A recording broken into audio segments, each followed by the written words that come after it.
কিছুক্ষণ আগে আমার সন্ধ্যা একটা পার্সেল এসেছে, তো তোমাদের না দেখাই আমি আর পারলাম না। এত সুন্দর এই গেঞ্জিগুলো, আমি মানে রেটটা বেশি না, আহামরি রেট না, সেই তুলনায় আমি অর্ডারটা দিয়েছিলাম। তো চারটে দেখো কাপড়গুলো এত সুন্দর, চারটে আমার নিয়েছে মাত্র 450 টাকা। তো সেই তুলনায় আমি অফার পেয়েছিলাম বলে গ্যাস গ্যাস করে দিয়ে দিয়েছি অর্ডার।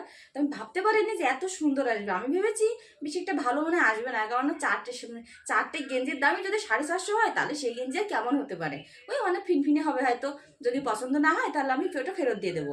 ও মাই গড, বিশ্বাস করো গাইজ, এত সুন্দর যে গেঞ্জি আমি এক একটা কিনি 300 400 শুধু ঘরে পরার জন্য, সেই গেঞ্জিতে এত সুন্দর হবে আমার কল্পনার বাইরে। অসাধারণ অসাধারণ। তো ভাবলাম আমি একটু সবার দেখাই যে সত্যি এত কম দামের গেঞ্জি কিন্তু ভালো হয়। ঠিক আছে, আমি এমন গেঞ্জি কখনোই আজ পর্যন্ত পরিনি। যেগুলো পরেছি 300 400 টাকা যার একটা গেঞ্জি, ওগুলো নর্মাল ঠিকঠাক আছে, কিন্তু এইগুলো যে মানে ওর থেকেও সুন্দর আমার এমন মনে হচ্ছে। তা গায়ে দেখো এটা কত সুন্দর লাগছে না, ভীষণ ফোকাস আনছে এটা, দারুণ। তো চলো এখন ভিডিও শুট করিনি, আমার মেয়েটা একটু শরীর খারাপ, এই জন্য লেট হয়ে গেল। আর অনেকটা রাতও হয়ে গেছে, আমি তো বেশি একটু ভিডিও করবো না, তো একটা করে ছেড়ে দেবো। আর করবো সে ইনস্টাগ্রাম ভিডিও করে তারপর ছেড়ে দেবো। চলো টাটা।